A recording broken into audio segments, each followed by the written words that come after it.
25 de outubro de 2023, Recife, Pernambuco. Naquele dia, o filho seria absolvido pela morte do pai.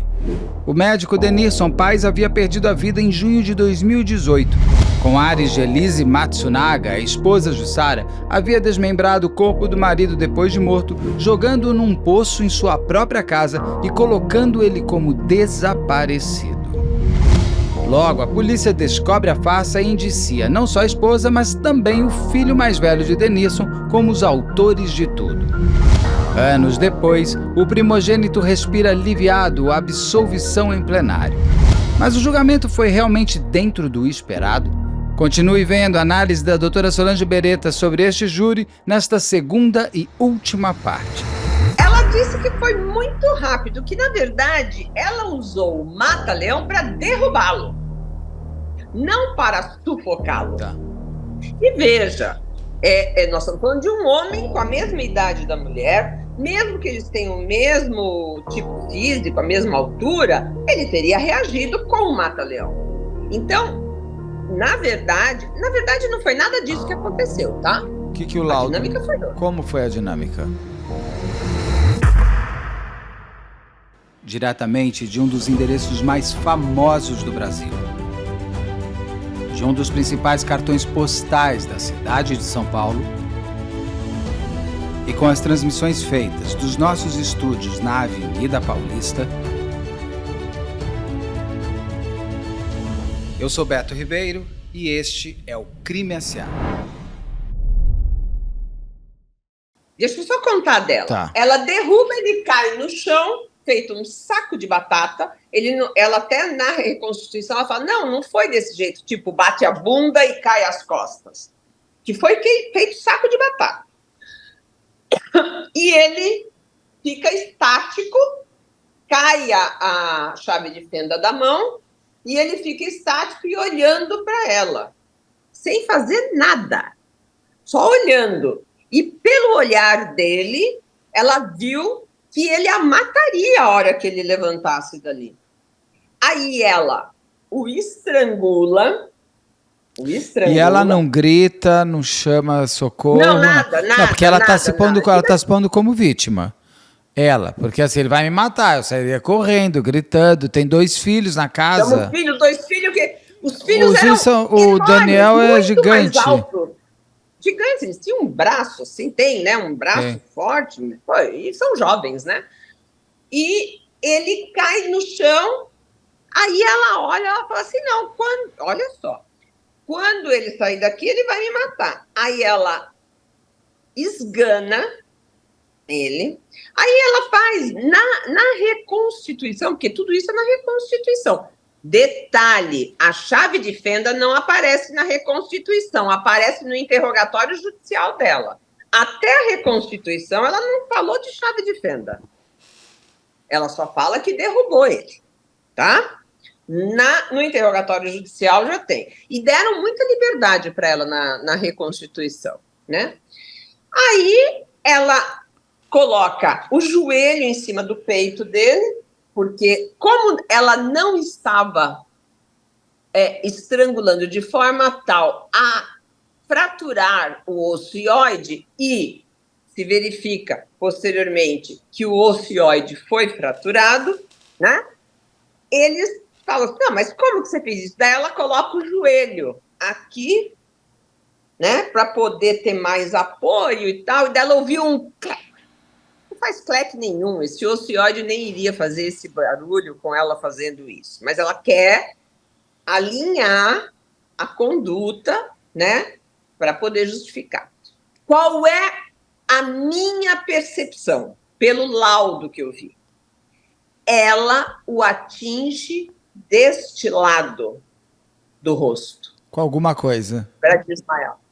Com alguma coisa. Pesada, né? Porque no laudo consta fratura de mandíbula do lado direito. E veja, claro que quando ela se desfaz do corpo jogando pela cacimba, você vai ter a queda, vai causar fratura. Mas aqui Essa lesão foi causada em vida. Era isso que eu ia falar, mas dá para ver se a lesão é pós-morte ou em vida. Exatamente. Então essa primeira porrada...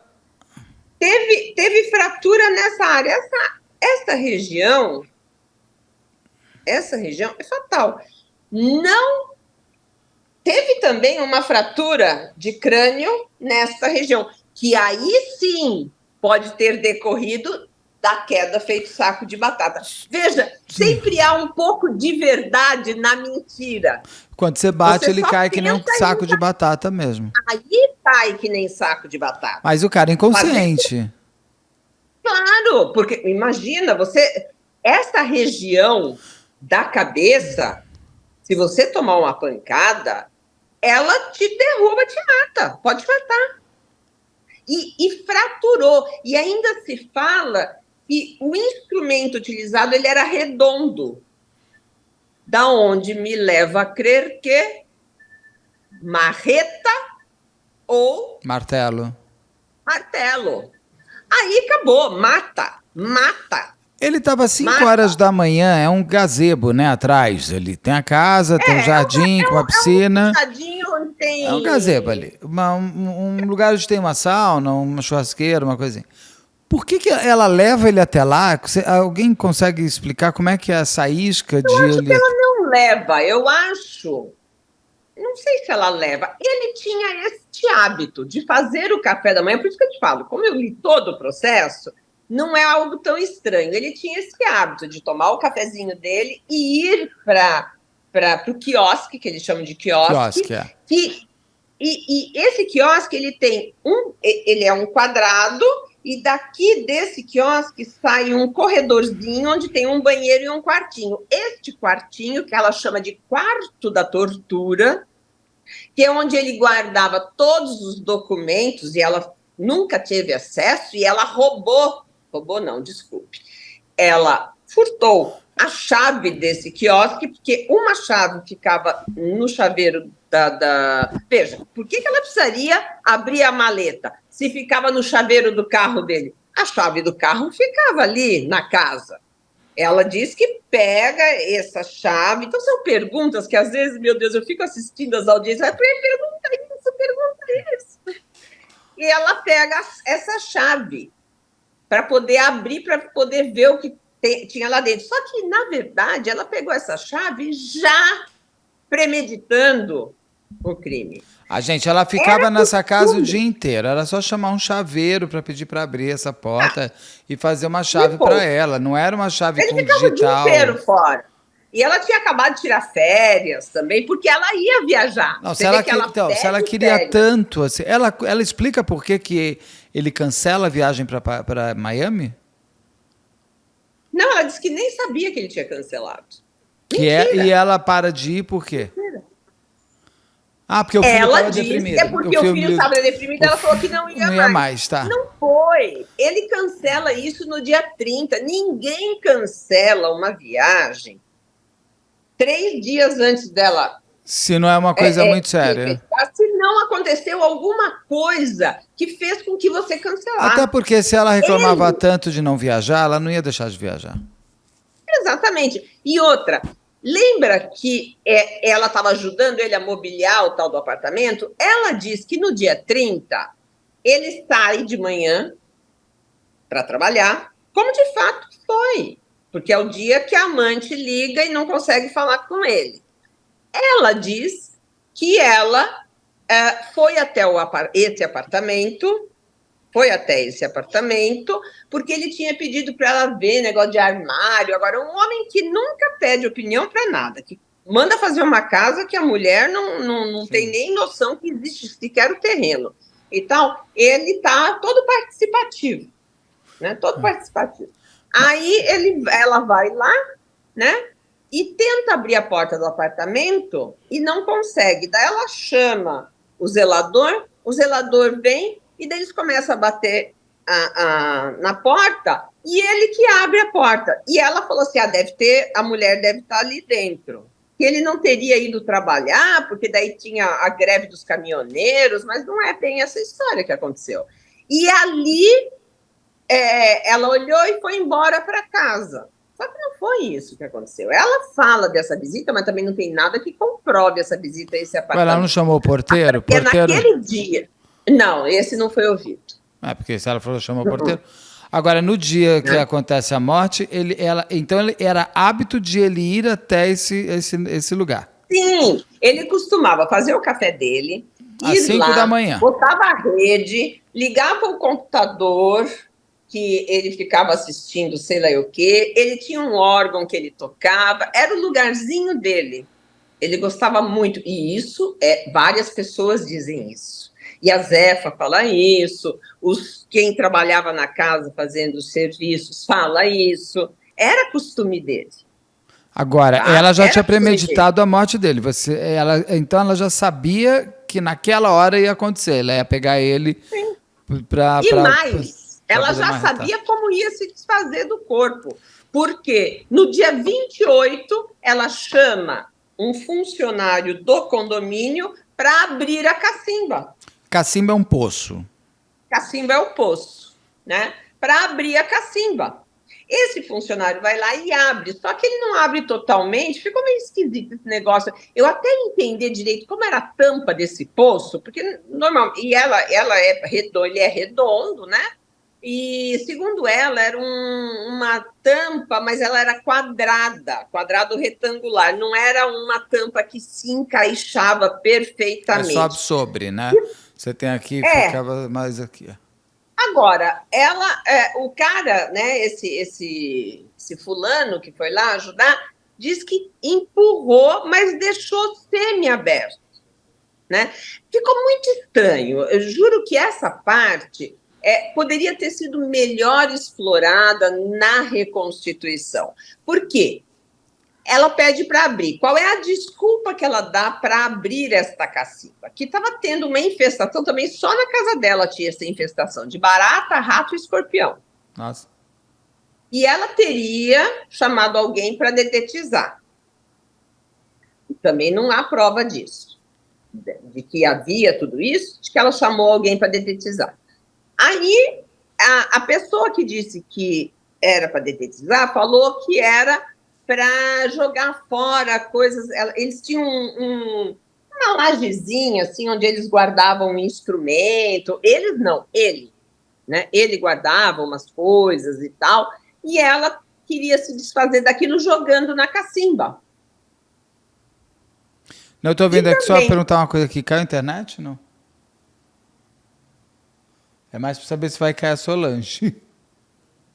Não, vai continuando. Aí ele pega, ela empurra Ele empurra, mas ele não abre totalmente. Sim. Mas, juro, essa parte, a dinâmica disso, porque eu achei muito errado a polícia científica permitir que, durante a narrativa do homem que fez esse trabalho, ela se intrometesse, sabe? Não é dessa forma que se faz. Não é dessa forma que se faz. Né? Você deixa a pessoa contar exatamente como fez. Depois, quando é feito com ela vai contar o que a pessoa fez. Ela não pode interferir, diga-se passagem, ninguém pode interferir. Porque senão você direciona. Narrativa. Senão você direciona.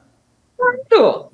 Então, quer dizer, ela começa, não, fulano, olha, você não praticou o crime, pode falar a verdade, sabe assim? É uma pessoa simples, uma pessoa humilde. Vê ela como patroa.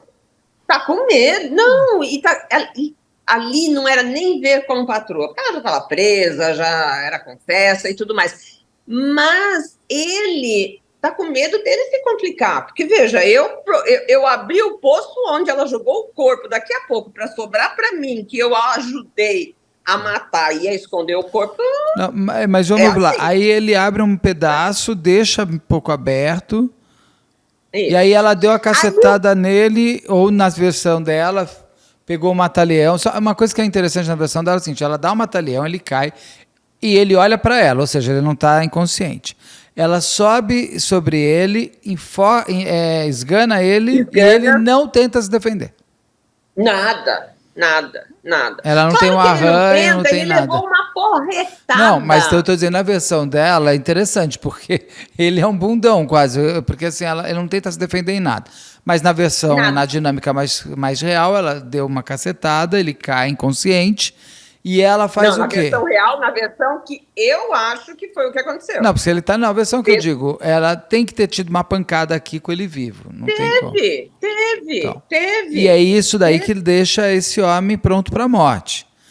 Veja, é uma mulher atacando um homem. Como que eu posso, Não importa você me dizer que eles têm a mesma altura e quase o mesmo peso. É um homem, certo? Sendo atacado por uma mulher.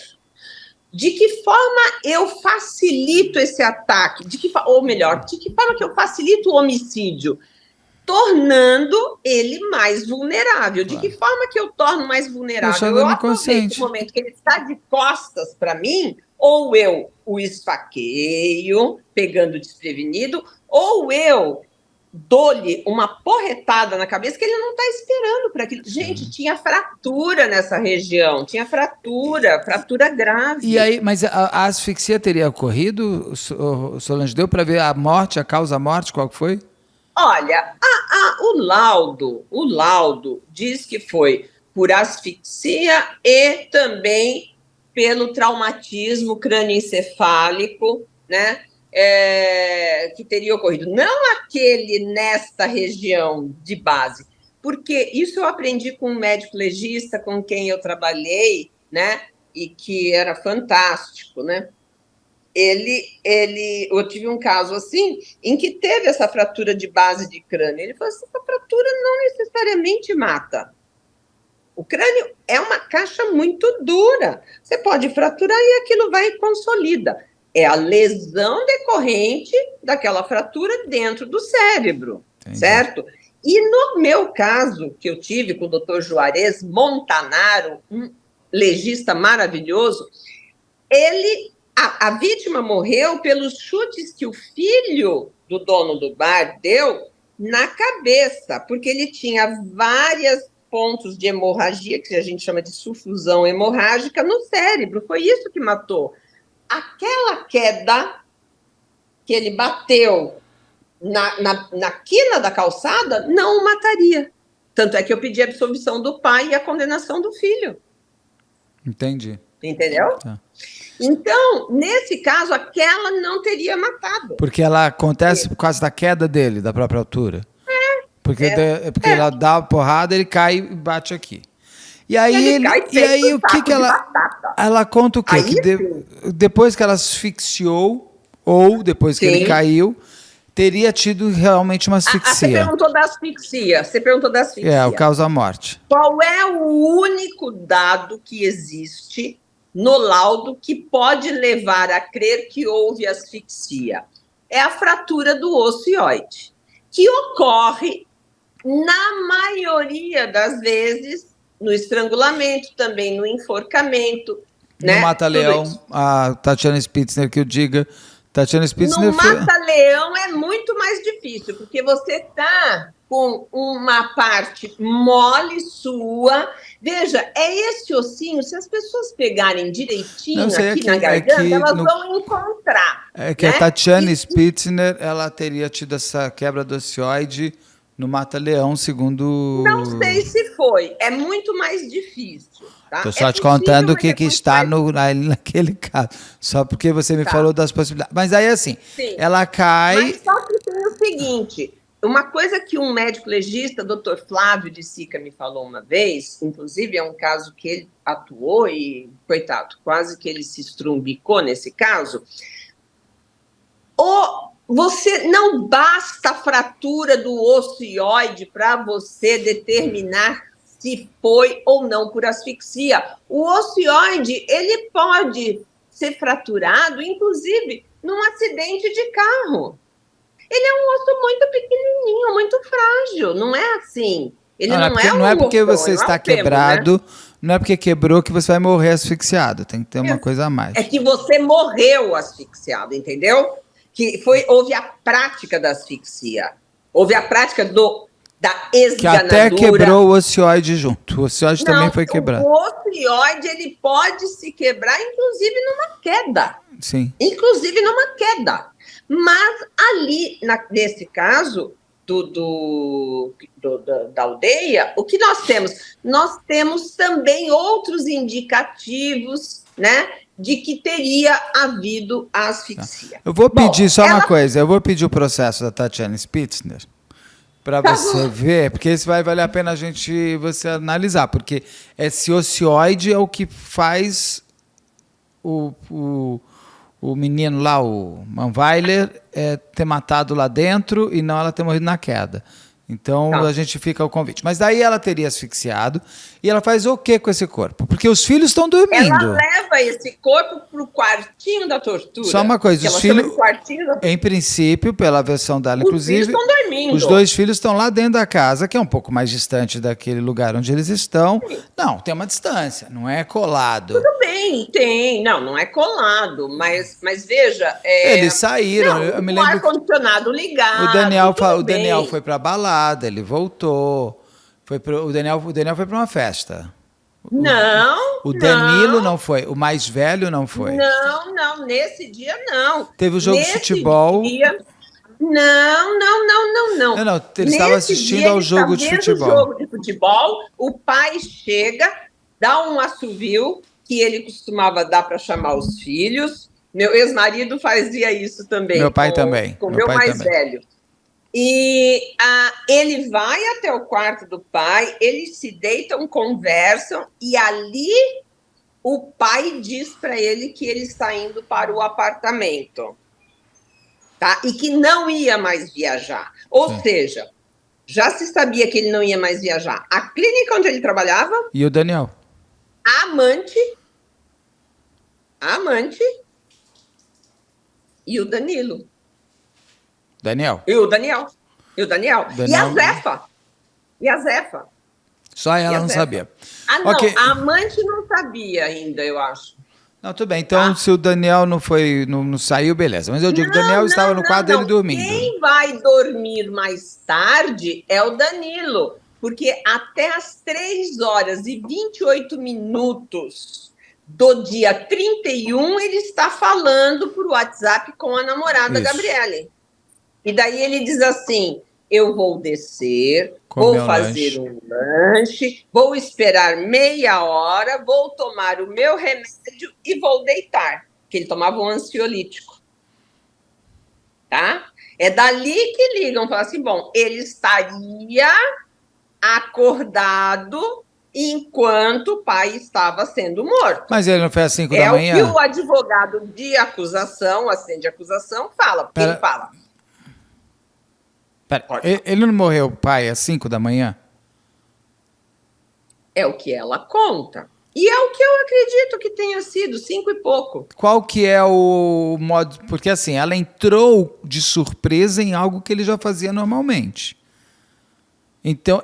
Lembra que ele tinha um monitor do computador? Do computador. Esse monitor ele usava quase como uma televisão. Tá?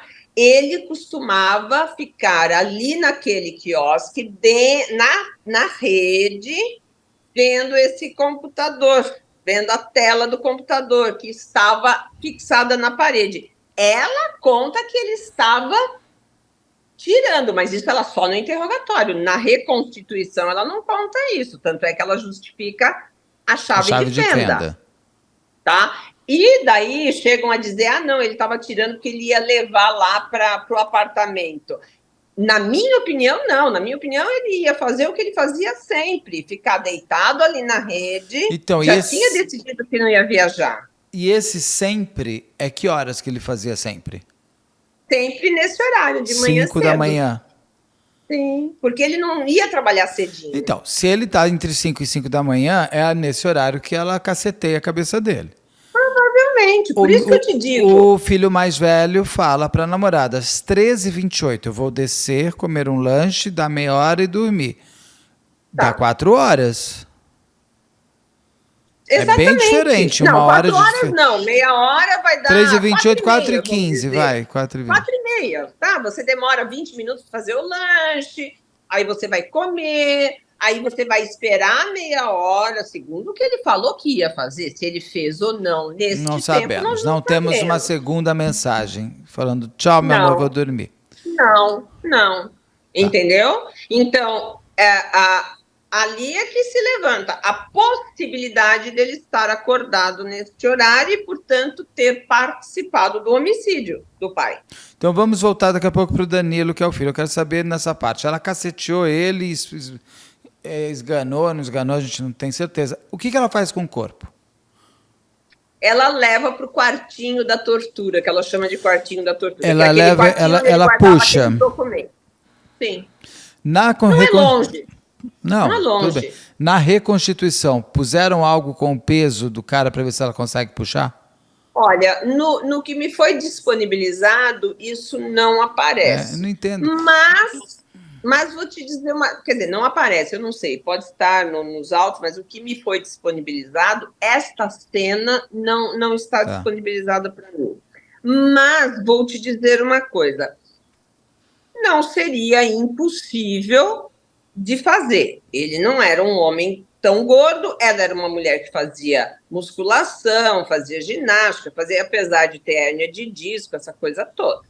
Né? E é perto, é uma coisa assim, de 3, 4 metros, porque nesse quiosque você tem essa parte da churrasqueira, tarará, onde aconteceu o fato, e contíguo a essa área tem um banheiro e tem esse quartinho. Daí ela leva ele para esse quartinho, fecha a porta e vai dormir? E fecha. Daí ela conta, né? Daí fica aquela coisa, aquele choro sem lágrima durante o interrogatório, é cansativo isso. Mas, enfim, que deixa lá e que daí ela fica pensando o que vai fazer, o que não vai fazer, como é que vai fazer e tudo mais. Daí os filhos acordam, daí eu sei que ela toma 3 vezes tranquilizante, não sei como é que essa mulher conseguiu, naquele dia ainda, pegar o carro, daí ela chama um funcionário para tirar gasolina de um carro, botar no outro, mas há uma confusão ali que também não é tão importante. Tá. É importante o seguinte só, ela sai com um dos carros, que agora realmente eu não me recordo, acredito que era o carro dele. Acho que era o carro dele, aquele que ele não deixava ninguém tocar. E ela vai até o posto de gasolina, onde teria chegado o caminhão-tanque para abastecer, e leva o Danilo. Pede para o Danilo ir com ela. Tá? E eles ficam lá 3 horas. Ela era mais ligada com o Danilo. Até o Daniel fala isso. Total. Havia assim, uma super proteção dela para com o Danilo. Diferente do Daniel. Talvez primeiro filho, inseguranças. O primeiro filho, coitado, é sempre o mais, né? É o ratinho de laboratório, né, coitado? Aí ela... E o outro era mais o pai. Mas também não era uma coisa tão discrepante. Não, eles têm fotos de família feliz, normal. Gente, às vezes você se dá mais bem com um, menos bem com o outro. Faz parte da vida. É uma questão de empatia, sim, gente. Não também, é uma questão de amor. Não é porque é filho, não é questão de amor, é questão de empatia mesmo. Aí ela fica 3 horas com o Danilo para pôr gasolina? No posto, mas isso é confirmado. E confirmado, sabe pelo quê? Pela herb do celular da vítima. O celular da vítima foi levado junto. Daí também é mais um ponto que desfavorece, vamos dizer, o Danilo. Que ele teria tido contato com o telefone se o pai foi viajar, porque quando os filhos acordam, ela fala para os filhos, seu pai foi viajar, até o Daniel fala assim, nossa, mas ele falou ontem à noite que não ia mais. Né?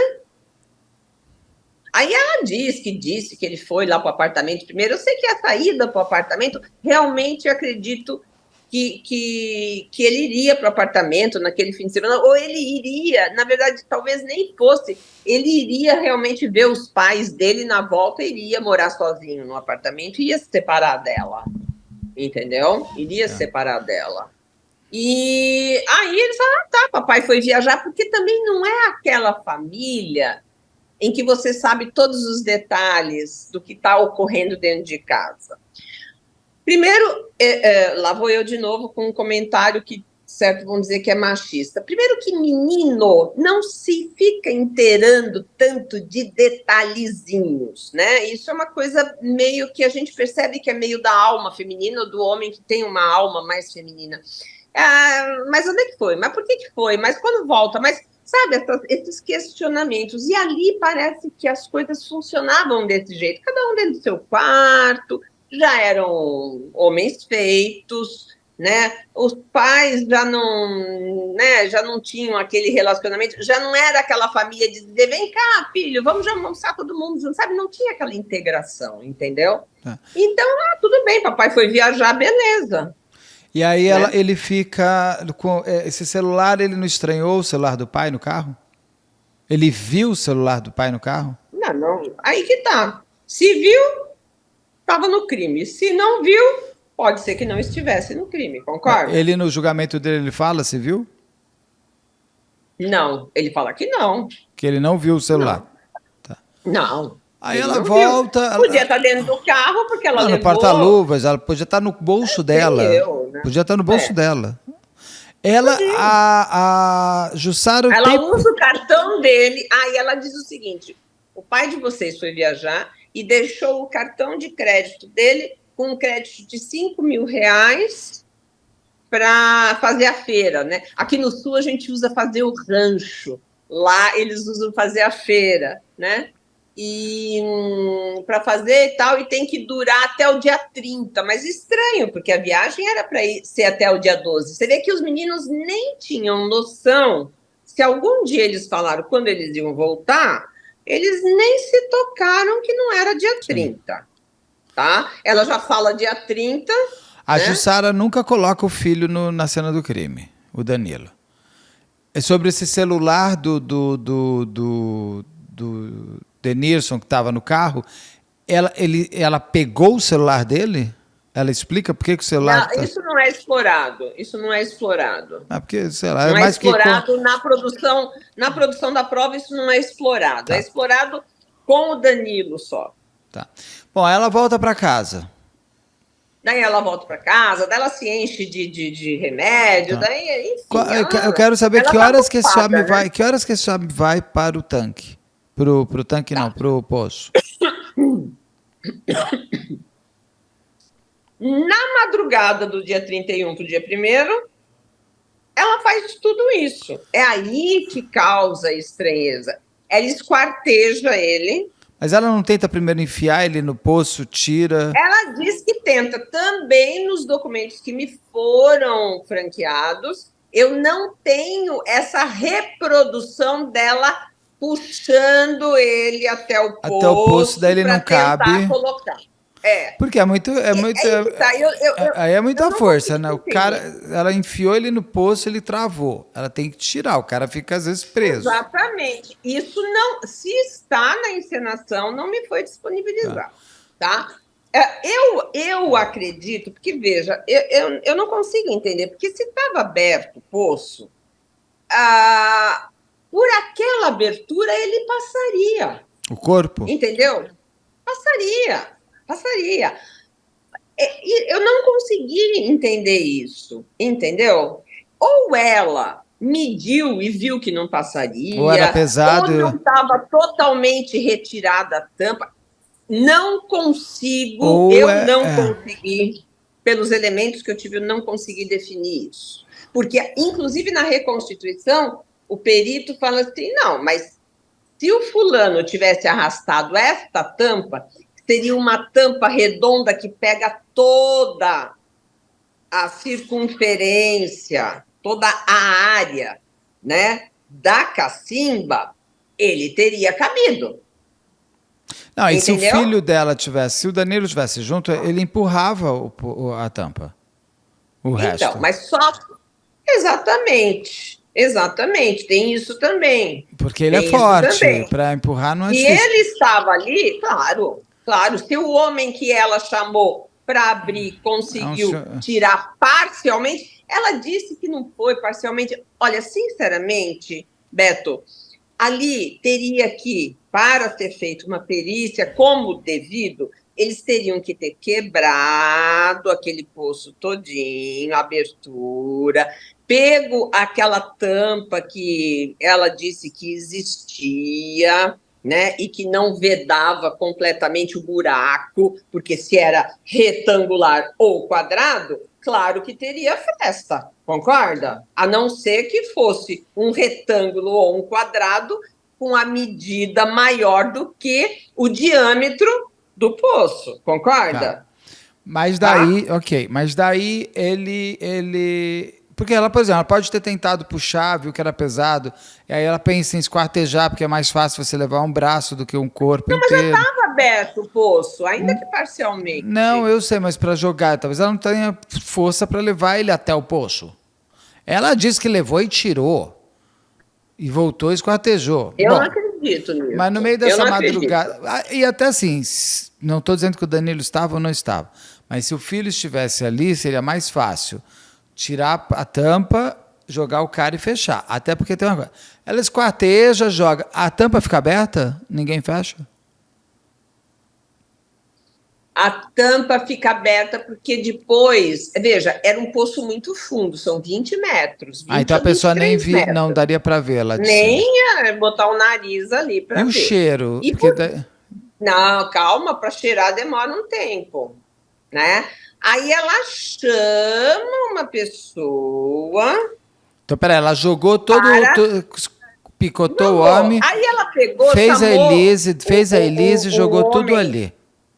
E chamou um fulano lá para destruir o que eles chamam de casinha. Na verdade, é assim, é uma laje com uma outra laje no meio, 2 paredes, onde você vai colocando tralha, tá? Outra palavra que eu aprendi, eles chamam de metralha. E a gente é tralha. O entulho. Mas já estava programado esse cara? Não, ela chama depois. Depois quando? Só para entender, porque aí vem o cheiro. Aí. Ela chama para quebrar no dia 1º. No dia 1º. Na sexta? É. Mas depois aí ele vai, destrói, mas não é um cara do condomínio, é de fora do condomínio. Ele vai, quebra e vai jogando na cacimba. E, além disso, vai jogando outras coisas. Ela já joga algumas coisas dentro da cacimba, e cimentou, entendeu? não cimentou? Ela pega canos e tudo. Hã? Não cimentou? Não, ela jogou cimento velho, mas assim, saco de cimento, entendeu? Saco de cal. Tá.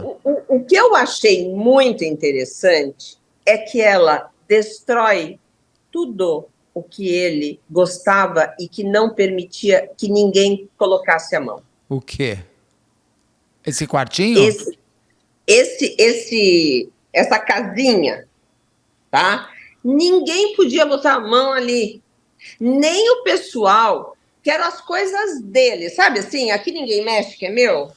Mas essa casinha é o quartinho do tortura? Não, casinha é onde enfia esses bagulhos. É um armário. Aí, É um armário feito ao ar livre, entendeu? Entendi, sabe? mas Você faz assim, um negócio. Umas prateleiras e joga coisa lá.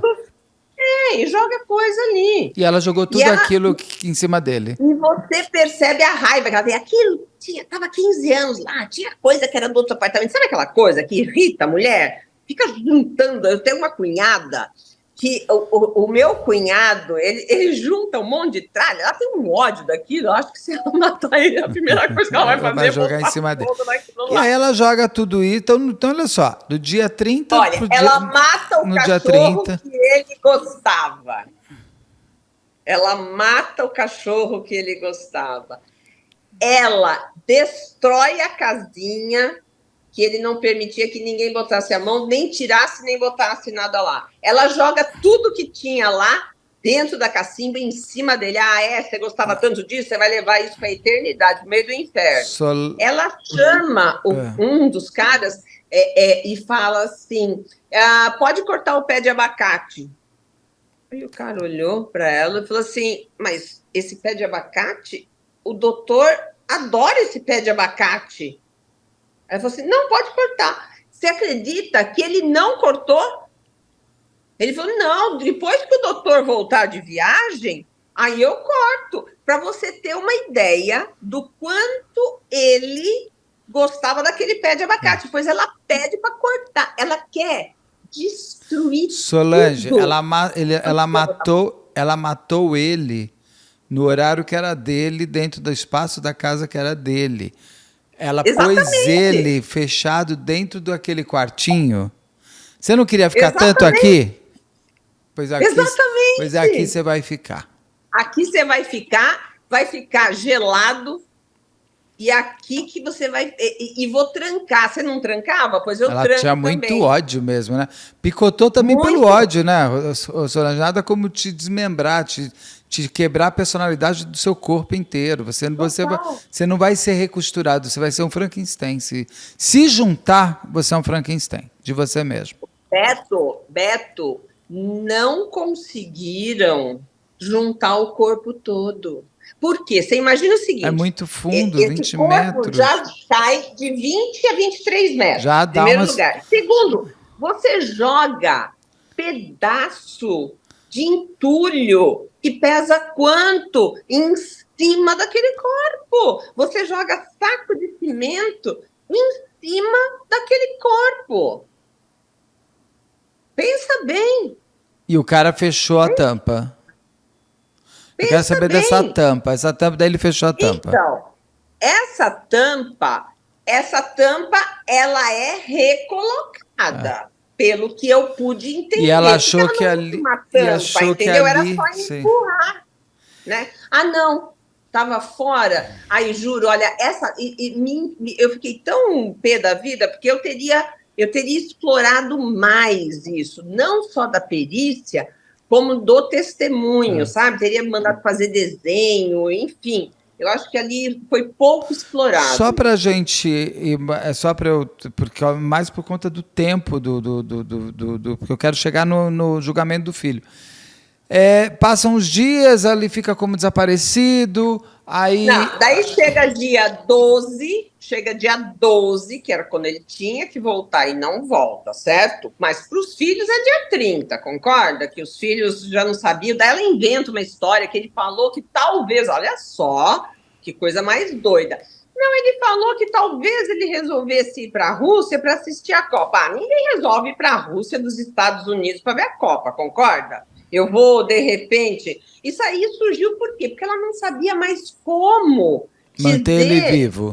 O motivo, exatamente, mantê-lo vivo. E ela nem se utilizou, por exemplo, das redes sociais para poder mantê-lo vivo, também conversando com os filhos e coisas assim. E ela estava com o celular dele, concorda? Estava com o celular dele, ela não fez isso. Esse homem emudeceu, esse homem não falou com mais ninguém, não postou nada no Instagram, não postou nada no Facebook. Muito bem. Acontece, você falou do cheiro do corpo. O corpo começou a feder e começou a juntar mosca varejeira. E o cheiro estava insuportável. Ela chama um funcionário do condomínio para fechar as frestas do poço, da cacimba, tá? Eu não consegui entender essa tampa redonda que vai sobre... Mas, enfim, era para fechar. E daí ela pede também para que ele pegue as mesmas pedras do chão, assim, aquelas pedras mineiras em pedaços, em cacos, que você faz tipo um mosaico, para recobrir. Daí ele fala, eu não faço isso, chama outra pessoa que faz. Aí pergunto para você, mas fedia? Não, não fedia, porque já estava tudo, as frestas já estavam tampadas, tá? Acontece que a família começa a procurar. O dono da clínica para a qual ele trabalhava falou, poxa, pera um pouco, ele disse que vai viajar, manda fechar a agenda, depois manda reabrir a agenda. Eu agendo paciente para ele não aparece para as consultas. Ele pega e liga para a amante. Por quê? Porque essa amante já consultou com esse médico sem saber que ela era amante da vítima, tá? Ele apresentou como uma prima e foi consultar e tal. Aí ela, como não tinha mais resposta dele, a amante, ela liga para a clínica. para saber dele.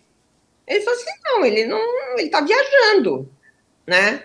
Ele está viajando. Isso antes de completar o tempo da viagem. Ela falou assim, então ele foi viajar mesmo e tal, tudo bem. Ela desencanou, mas ficou chateada, porque mandava mensagem, ele não visualizava, essa coisa toda.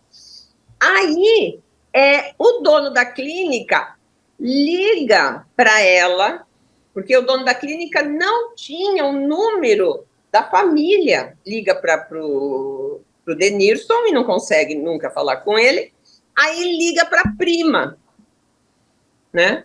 Aí ela fala assim, olha, que eu saiba, ele está viajando, né? Vocês mesmos informaram e tal, mas tem o filho dele. Ela liga para o filho, a amante liga para o filho, por quê? O filho tinha mandado para ela um currículo que ela ia colocar para ver se arrumava emprego para ele. Aí ela falou assim, eu tenho o telefone dele. Não, ela ia arrumar um lugar, daí ela liga com a desculpa dele mandar o currículo. Né? Olha, manda o currículo, então, pelo WhatsApp para mim e tal. Tá. Aí o seu pai, né? Faz tempo que eu não falo com ele e tal. Não, meu pai está viajando. Ela falou, bom, então ele está viajando mesmo. Aí depois ela fornece o telefone do Danilo para o dono da clínica. E o dono da clínica liga para o Danilo. Fala assim, oi Danilo, aqui é o dono da clínica tal, eu queria saber do seu pai, porque ele tinha cancelado a viagem, falou que vinha atender, não está vindo atender. Pera um pouquinho que eu vou dar para minha mãe. Um homem de 24 anos não sabe dizer assim, não, meu pai está viajando. Ele dá para a mãe. Outro ponto que pesa contra o Danilo. Ele podia ter dado a explicação, ele não precisa dar para a mãe. Não, meu pai está viajando, foi para Miami, só vai voltar dia 30, certo? Não, ele dá para a mãe. Né? Você começa a criar, fala assim, mas por que esse rapaz já não fala? Né? Aí tá, tudo bem. Ela fala que ele talvez tenha ido para a Rússia para assistir a Copa, porque era ano de Copa, tal, e era na Rússia. Tal, e daí vai. A família começa, mas cadê o Denilson? Cadê o Denilson? Ele ligava sempre para o pai, daí começou, daí ela pega e chama uma amiga e fala que o Denilson não está dando notícia, que o filho começou... E o Danilo começa a ter o quadro psicológico dele agravado. Ele que já era um cara inseguro, que tinha uma certa ansiedade, que estava passando por aquele processo que a gente já comentou, começa a piorar muito. Outro ponto que faz olhar para o Danilo. Por que esse cara está piorando tanto? Né?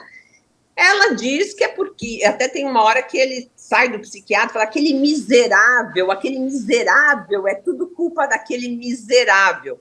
Ela justifica esse ataque de raiva do Danilo contra o pai, dizendo que o Danilo achava que ele estava fazendo aquilo de não entrar em contato com os filhos, ter viajado, não ter se despedido deles e não entrar mais em contato e tal, como uma forma de puni-la e acabava punindo eles que não tinham nada a ver com a relação do pai com a mãe.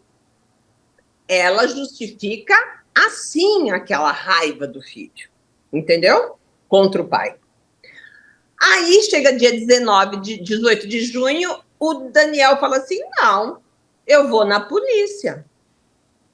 Porque meu pai não dá notícia, não tem notícia nenhuma, eu vou na polícia. Ela falou, não, pode deixar que eu vou. E antes de ir na polícia, ela vai no apartamento.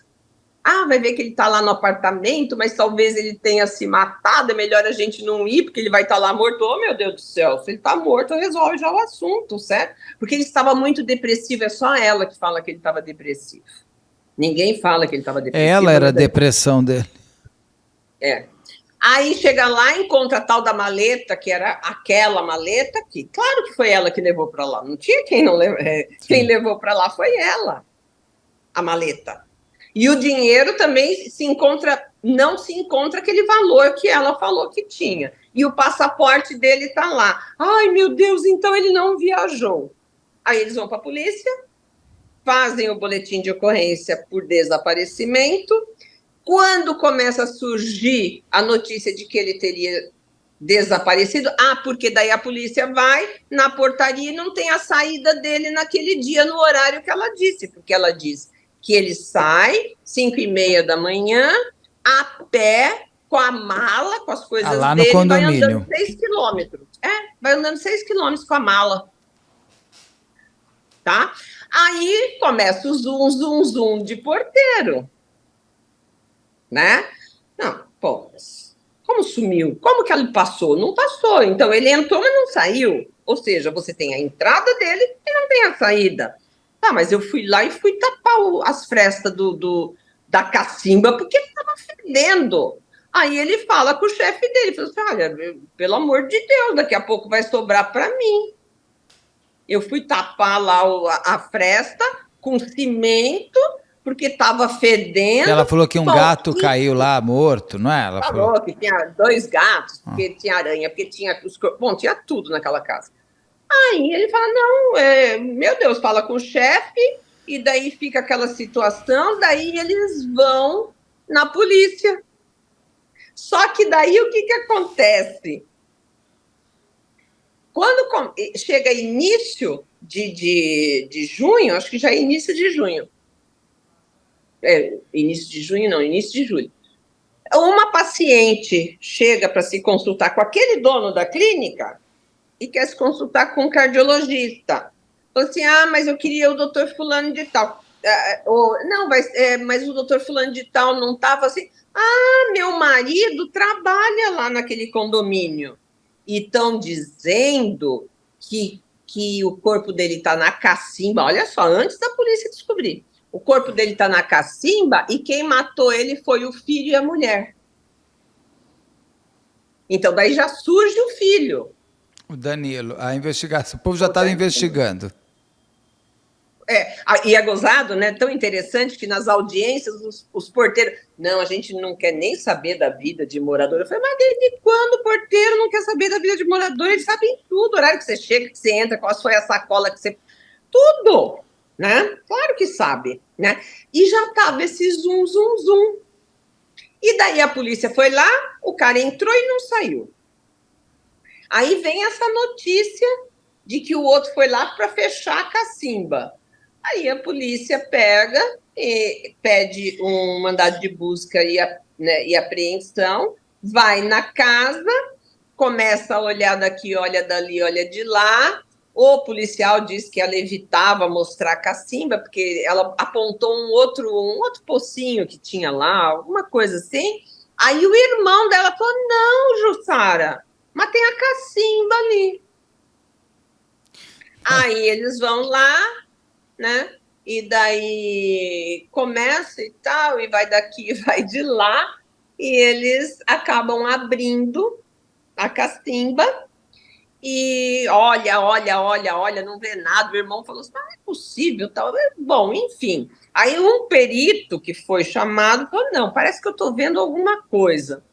Aí chama um bombeiro, o bombeiro desce de rapel lá e começa, imagina, um monte de entulho que tinha em cima desse corpo, mas acha um pedaço de osso. Se um bombeiro desce de rapel, ele teria caído com o corpo inteiro.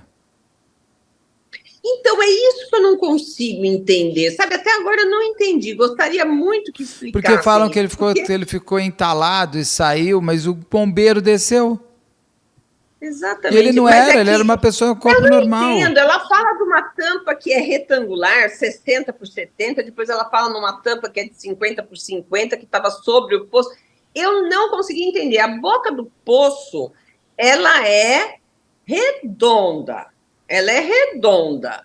Não tiveram que abrir a boca do poço para o bombeiro passar. Bom, aí o bombeiro descobre. Aí quando chega e fala assim, olha, acharam o corpo.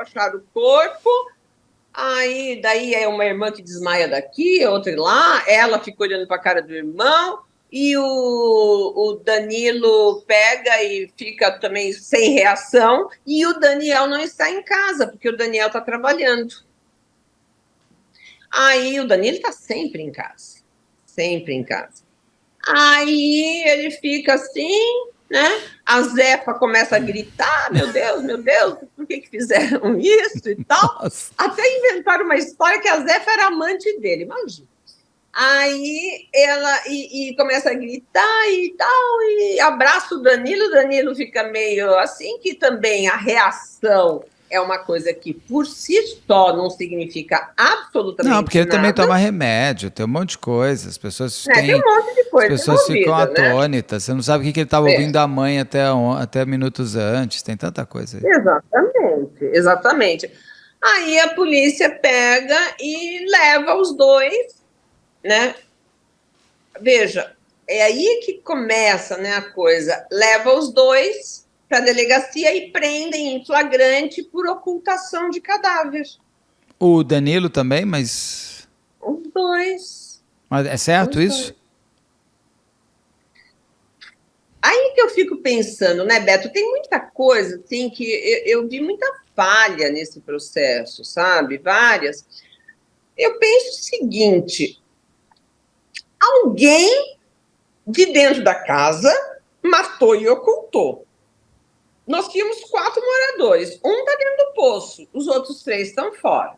Nós tínhamos funcionários, certo? Do condomínio. Mas eles já tinham informação de que ela tinha mandado concretar, fechar. Ela tinha mandado abrir, essa coisa toda. Ela estava já. Ela era muito certo. Ele... foi meio que pela reação. E um investigador que estava lá no lugar disse que ele falou assim, deixa eu pegar meu diploma que ele vai ser útil. Daí também, você fala, bom, então ele já sabe que vai ser preso, porque daí com diploma universitário, a cela é especial, aquela coisa toda. Mas dizem que não foi bem isso. Diz que o próprio advogado falou, olha, vamos levar teus documentos e tudo mais, e falou para levar o diploma, o certificado, que nem tinha diploma ainda, porque não tinha nem dado tempo de ficar pronto o diploma. Ele levou só o canudo, né? Como se o canudo provasse alguma coisa. Mas, enfim, o canudo vazio. Aí ficaram presos. A delegada arbitrou fiança, porque é afiançável, um valor altíssimo, nem me lembro mais agora, tipo 300 mil, uma coisa assim. Aí foi para... houve habeas corpus, a juíza, né, deu a liberdade provisória, né, sem pagamento de fiança, mas em seguida, mas a polícia começou a trabalhar rapidinho, e claro que tudo dava a demonstrar que ela era autora ela do crime. Confessa. Ainda não. No auto de prisão em flagrante, ela se mantém silente e ele também. Claro que o advogado que orientou para que os dois ficassem quietos. Aí ele foi preso temporariamente e ela também, para não atrapalharem as investigações, e eles ficam presos, né? Desde então, eles ficaram presos até o julgamento? Daí ele foi julgado, não, ele estava solto já no julgamento dele, ela, né? Ficou. No julgamento dela, ele é solto, né? Porque daí, tanto é que desmembra, né? Mas ela confessa uma hora. Daí, quando chega, depois ela é ouvida, ela não confessa, ela confessa na instrução. E o filho estava preso ainda. E ela confessa até para salvar o filho? Ela fala, meu filho não tem nada a ver com isso? Ela fala, mas ela fala em legítima defesa, assim, direto. Ela se defende. Ela não quer só defender o filho. O que ela diz é, meu filho não tem nada com isso. Eu tinha condições. A perícia, ela não fala, não conclui dizendo... ela não pode ter feito isso sozinha. Não está escrito isso na perícia. Na perícia, a conclusão da perícia é que os fatos não ocorreram, não, é impossível dos fatos terem ocorrido da forma como ela narrou. Não diferente. Que ela não possa ter feito tudo sozinha. A perícia é aquela coisa assim, não pode ter sido essa coisa de chave de fenda. Ele deu cacetada, ela caiu. A polícia, os peritos na reconstituição, eles vão apontando as várias contradições dela durante a reconstituição, as contradições dela com o que ela havia narrado, porque ela nega que tenha praticado o crime, daí depois, quando é marcada a reconstituição, ela fala para o advogado que ela quer participar da reconstituição. Daí sim, para mostrar que o filho não estava envolvido, porque mas ela tinha condições de fazer tudo isso, mas a perícia não diz, ela não era capaz de fazer isso sozinha. Diz, os fatos, não há prova de, não é possível que os fatos tenham se dado da forma como ela demonstra na reconstituição. É muito diferente. Sim. Concorda? Concordo. Solange, a motivação seria o quê? Porque ela não queria separar por dinheiro, porque você me ensinou que ela é meieira. Porque ela não perde o direito de meieira mesmo tendo matado ele. O que é 50% dela são dela. Sim, que ela já vai ter que pagar 600 mil para o filho que ganhou a ação de indenização por danos morais. Para o Daniel. Isso daí eu tenho visto, assim, tem vários casos que eu estou fazendo, da Cláudia Rockler, estão querendo fazer isso, da JBS, do Cadu. É o jeito que você tem de impedir que a meieira ou o meieiro consiga levar a parte que já era dele no patrimônio do casal. Que daí eles estão entrando no STF, inclusive, para ser como é o herdeiro que você me explicou, que é o negócio da Suzane von Richthofen. Eles querem tirar do direito do como é que é? Meieiro? Eu estou falando errado? É meieiro. Meieiro. Como se ela fosse indigna. Porque numa herança, se você mata uma... Eu não acredito, aquilo que eu falo hoje em dia, eu já não acredito em mais nada, mas por tudo que eu estudei e o pouco que eu conheço de direito civil ainda, né, na área da família, na área de sucessões, não é possível. Aquele patrimônio é meu. Aquele patrimônio é meu. Ponto. Esse apartamento aqui, metade é meu. Como é que você vai me tirar? Você vai me espoliar? A não ser que mude a lei. Porque a sua metade vai ser minha, Solange. Eu quero metade desse apartamento. Não. Então tá, então assim, porque o fator financeiro, ele se torna muito ralo, uma vez que ela já tem o direito adquirido. E na separação... E por que ela desiste de se separar? Se ela já era meieira. Então, o que ela quer é não perder o que vai ter mais. Sei que ela, não sei. Porque, por exemplo, porque se ela rachasse agora... Ela duas vezes de se separar. Mas aí eu volto financeiro, porque veja bem, se ela se separar agora, metade é dela, do que existe.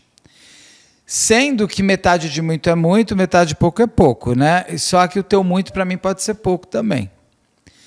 Ou seja, ela vai garantir o que ela tem hoje. E ela sabe que ele, nos próximos... Ele ainda tem aí mais 20, 30 anos, ganhando... Vou deixar ele continuar trabalhando, vou continuar levando essa vida eu estou dizendo o seguinte, maravilhosa. Ele diz o seguinte... Não, esse ordinário não vai dar para aquela amante o que eu não tive. Ele não vai ter mais dinheiro. Não, eu estou dizendo, na cabeça das pessoas é assim... Quer dizer, eu vou ficar com a metade do que eu tenho agora e ele vai continuar ganhando dinheiro e eu não vou participar? Já não participa, não tem garantia nenhuma. Mas vai que ele morre, daí eu viro viúva, é tanta coisa. Exatamente. Bom, era o que ela queria, vai né? Que ele morre, eu fico viúva, mas vai que eu morro e daí eu morro antes, mas né? você tá com a gente vive até 80 anos, eu morro com 80 e ele vai aos 90 e ainda vai ficar. Você tem o meu pensamento, eu quero ser feliz agora, eu quero tomar os meus dois... Eu quero tomar os meus dois... Voando, eu quero tomar os meus 2 cafés expressos enquanto eu tenho saúde para tomar. E não guardar para quando eu tiver 114 anos, só que eu posso morrer igual meu pai que morreu com 62. Então é uma coisa assim, eu sou mais nessa sua linha. E as pessoas se colocam muito numa coisa muito viu-metal. Eu acho que dinheiro a gente reconstrói, a saúde aqui não. Então, no caso dela, eu queria entender mais o teu olhar sobre a motivação. Tem um pouco disso que eu estou falando, daquela coisa, você não vai ficar... Olha, eu acredito que ela tenha sofrido bastante nesse casamento, tá? Eu não vou tirar o sofrimento dessa mulher nesse casamento. mas não era um sofrimento que ela não pudesse amenizar e sair dele. Ou extinguir. Saindo do casamento era uma das formas. Mas aí até a mulher perceber que está sendo abusada. Aí... Não é isso, mas claro, ele queria sair. Ele já tentou sair. Porque geralmente o abusador... Então, mas o abusador, ele não deixa o outro sair. Da outra vez que ela tentou pedir a separação, diz ela que ele pediu para ficar. Mas será que não é por causa do processo? Tem tanta coisa aí. Muito provavelmente, acredito eu que sim, que tenha sido mais pelo processo. Tanto é que, segundo ela, porque também tudo é segundo alguma pessoa, segundo ela, ele deu 3 meses de mesada e depois cortou tudo. Eu pegava, voltava lá e falava, voltou a ter a violência financeira, a violência psicológica, e eu quero de novo a medida. Mas aí são pensamentos diferentes. Agora, mas ela não fez uma vez? Sim. Ou ela fez essa vez como uma forma de chantagem para ele mudar? Sim. Eu acredito que ela tenha tido realmente... Não era um casamento feliz, nem para ela, nem para ele, né? Mas eu também vejo que ela podia ter subido, alçado voos maiores dentro da profissão dela, sem precisar trabalhar em 10 empregos. Era só ela procurar uma forma de prestar um outro concurso. Ela era uma mulher inteligente, passou ter feito a farmácia dar certo. Universidade federal, enfim. Então, ela poderia, dentro do casamento, ter construído o patrimônio dela. Ela mente muito no interrogatório dela. O grande problema desses réus é o seguinte: o jurado não terá empatia, não terá esta visão do outro, sabe? Deixe-me humanizar o réu, deixe eu ver o que o réu sentia, passava, como era esse casamento. A partir do momento que você começa a dizer que você era estuprada, não tem prova nenhuma disso. E aquele choro que não cai uma lágrima, que você apanhava e nunca, em 30 anos, essa mulher nunca apareceu com uma marca, né? Nunca. Os próprios filhos dizem... Não era um casamento, já não era um casamento, mas eles não dão. Dizer que ele trancava ela dentro daquele quartinho, ela falava que ele trancava ela dentro daquele quartinho e dava-lhe. Gente, ela nunca gritou, nunca doeu tanta pancada. Não é possível que alguém não grite de dor quando é espancada. Olha, já fiz caso da mulher não gritar porque não podia, hein? Eu não acredito. Bom, mas vamos só para frente, porque agora vai estourar o tempo inteiro. Já estouramos todos. O problema é o seguinte: o júri do Daniel... ela cria um personagem para a vítima totalmente dissociado de toda a prova que existe nos autos.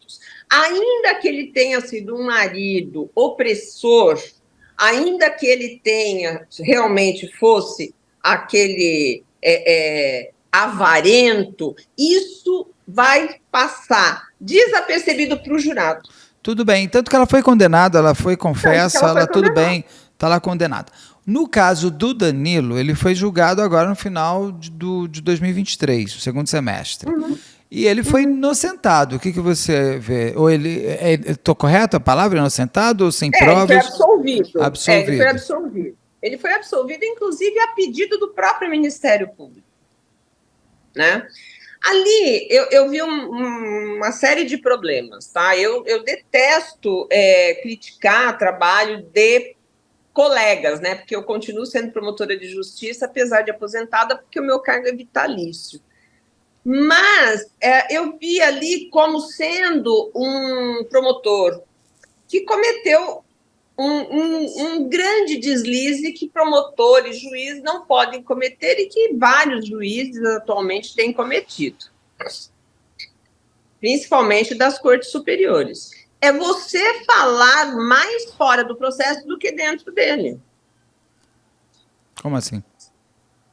Você não pode antecipar o que você vai pedir, o que você vai falar. Qual é a sua decisão? Porque ele já tinha falado, né? Ele falou antes de começar. Ele assumiu esse caso 6 meses antes do julgamento. Né? 6 meses antes do julgamento.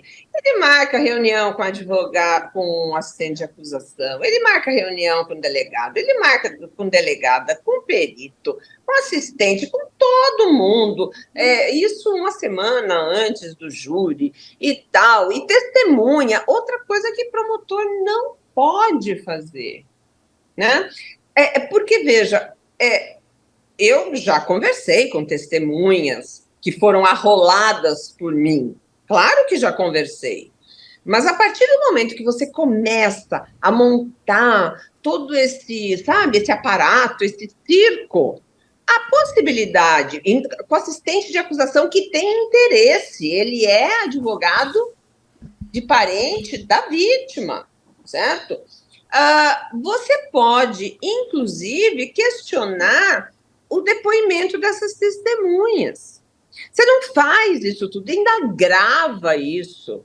Talvez ele tenha até gravado para mostrar que ele não influenciou as testemunhas, até que aí ele toma uma certa cautela. Mas eu acho que, como era um caso que a mídia regional, estava muito em cima, eu não sei se isso pode ter deixado ele mais inseguro e daí querer mostrar alguma coisa, enfim.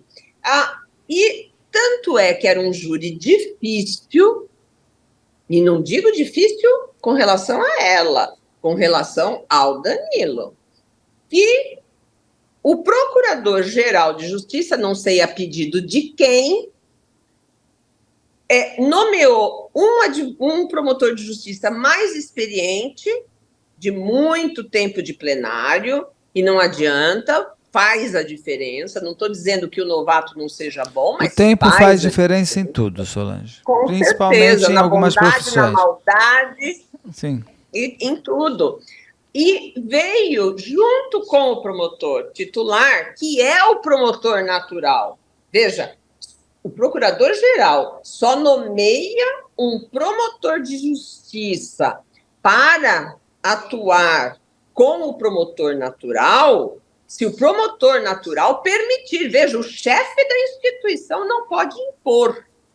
Então, daí, acredito eu que esse jovem promotor, com receio do seu noviciado no tribunal do júri, tenha se sentido inseguro ou, por conta de ser um caso muito difícil, aceitou a atuação em conjunto com um promotor mais experiente. Enfim, eles fazem uma reunião uma semana antes do júri, 2 dias depois, 2 dias antes do plenário, o promotor que estava designado pelo Procurador-Geral de Justiça liga para o assistente de acusação e diz: olha, eu estou pedindo para que seja revogada a minha nomeação, porque eu e o promotor natural, o promotor titular da vara, não vai pedir a condenação, porque ele está em dúvida se o Danilo praticou ou não o crime. E eu ia pedir a condenação. Isso é possível? Veja, Solange, você nesse caso pediria a condenação ou a absolvição do Danilo? Eu vou te dizer uma coisa. Dá para defender as duas possibilidades. Por quê? Porque o assistente de acusação vai ficar muito bravo comigo. Por quê? Porque as provas contra o Danilo são provas circunstanciais. Ah, você nunca pediu, Solange, condenação baseada em provas circunstanciais? Já, mas porque eu estava convicta de que o crime, a pessoa tinha participado do crime, a minha convicção. E o promotor de justiça, ele tem total independência para pedir a absolvição, pedir a condenação, pedir a retirada de uma qualificadora, a exclusão de uma qualificadora, e inclusive também a inclusão de uma atenuante, certo? Então, a convicção desse promotor de justiça titular era de que não havia prova suficiente. Ele não disse, não, o Danilo não cometeu o crime. Olha, eu não tenho provas suficientes para dizer que ele cometeu. E o outro promotor entendeu que não, que as provas indiciárias eram para ele suficientes para pedir a condenação. Quem tem que sair? O promotor que foi designado, porque o promotor do processo é aquele ali. Aí, no dia do julgamento, ele piora a situação dele, ele dá uma entrevista dando a entender que vai pedir a condenação. Sabe, vira uma salada mista, isso vira que vai pedir a condenação ou vai pedir a absolvição? Condenação. Mas entendeu? Ele tinha dito que não ia pedir a condenação. Tanto que sai tinha dito para o promotor de justiça designado, que telefona para o assistente de acusação e comunica isso. O assistente de acusação fica doido da vida, né? Aí, na entrevista, ele fala que vai pedir a condenação. Aí ele fala assim, bom, então eu acho que ele pensou melhor. Aí chega lá na hora, daí o assistente de acusação argui uma série de questões, dizendo que a juíza era suspeita, porque a assistente dela frequentava o condomínio, enfim, e o promotor de justiça... o promotor de justiça era filho da assistente da juíza, e a assistente da juíza frequentava o condomínio, sabe, questões, assim, outras que, não sei, agora houve recurso, né, contra... Mas no julgamento, o promotor pediu a absolvição? Absolvição. Então, peraí, então ele fala lá para o promotor mais velho, vou pedir a absolvição. Ele fala, então eu estou fora porque eu pediria a condenação. Aí ele dá uma entrevista antes de entrar no julgamento falando, vou pedir a condenação. Aí no júri ele pede a absolvição. Daí você vai me perguntar, Solange, você alguma vez foi para um julgamento pensando em fazer A e fez B? Eu te digo, nossa, teve um caso em que eu falei para um substituto que estava em outra promotoria, isso lá em Barueri. Eu falei para ele falou, você estudou o caso de amanhã? Não, estudei, está tudo certo, tal. Mas vou ter que pedir absolvição. Verdade? Como é que é o caso? Contei o caso e tal. Pô, mas você acha? Eu falei, não dá, não estou certa, não posso, né? Não tenho condições e tal. Fui para o plenário. Durante o plenário, o réu confessa. Aí você pediu a condenação. Mas aí você também tinha um elemento assim, forte. E aí, foi rápido o teu plenário, né? Eu falei, não foi não, querido. Condenei com 3 qualificadoras. Claro que o réu confessou da forma dele, mas confessou. E daí eu falei, não, pera um pouco, eu tinha dúvidas. Agora, o promotor do caso de Aldeia pega e diz, fala para o assistente de acusação. Não, eu não vou dispensar as testemunhas, porque qual era o receio do assistente de acusação? Bom, se você vai pedir absolvição, então não vai nem ouvir de certo testemunha, né? Porque se você já vai com essa predisposição, ele falou, não vou dispensar nenhuma, porque pode aparecer alguma questão, algo ali, que me permita pedir. Aí não apareceu e ele pediu. Mas o próprio assistente de acusação, já no início do plenário, já faz esse questionamento. Olha, aconteceu isso, ligou, falou, o outro saiu porque ia pedir a condenação.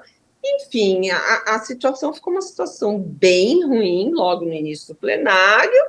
Se realizou o plenário. Agora, teve um erro, assim, absurdo. Foi ouvida como testemunha a Corré. Não pode, né?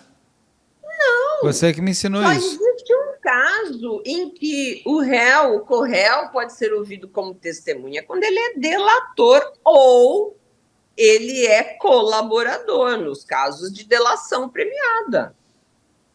Mas, caso contrário, não. Veja, claro que isso influenciou bastante os jurados, provavelmente. Eu não tenho o depoimento que ela prestou em plenário, mas isso deve ter impactado. E o jurado, numa situação dessa, o promotor está pedindo absolvição. A mãe está falando que está salvando o filho. Não vai ter nem Espírito Santo, amém. Assim, e é um rapaz de 20 e poucos anos de idade, né? Foi ano passado, então já tinha se passado 5 anos, ele já tinha 27, quase 30 anos, 28, 27 anos, né?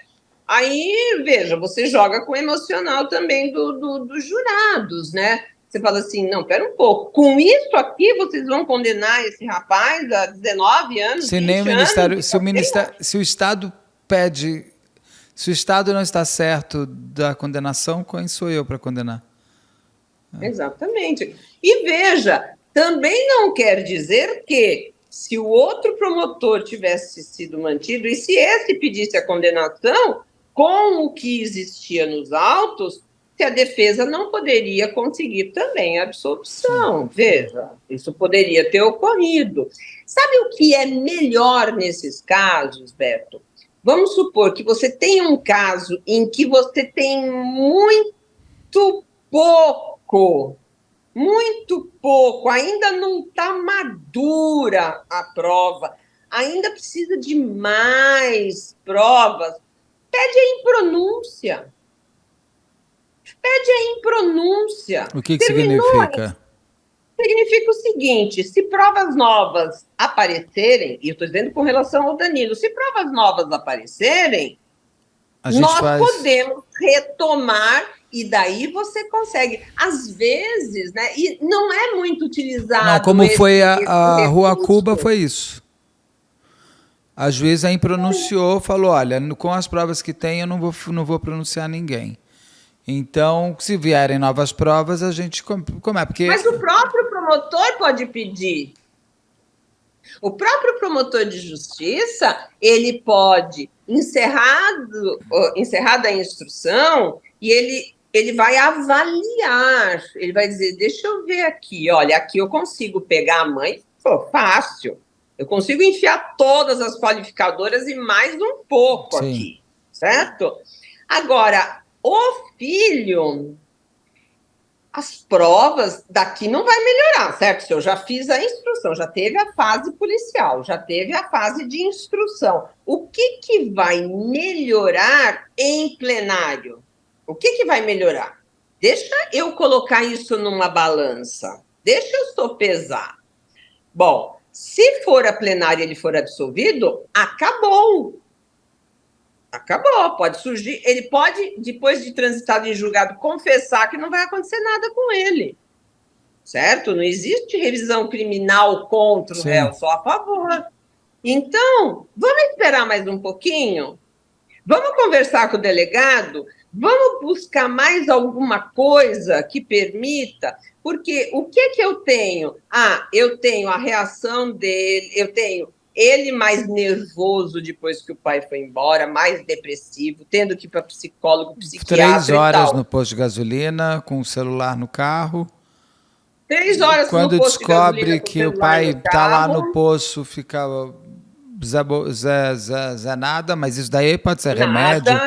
Né? A mãe, ela não poderia fazer isso sozinha, porque o laudo está dizendo, o laudo não está dizendo isso, o laudo está dizendo que os fatos não ocorreram como ela, né?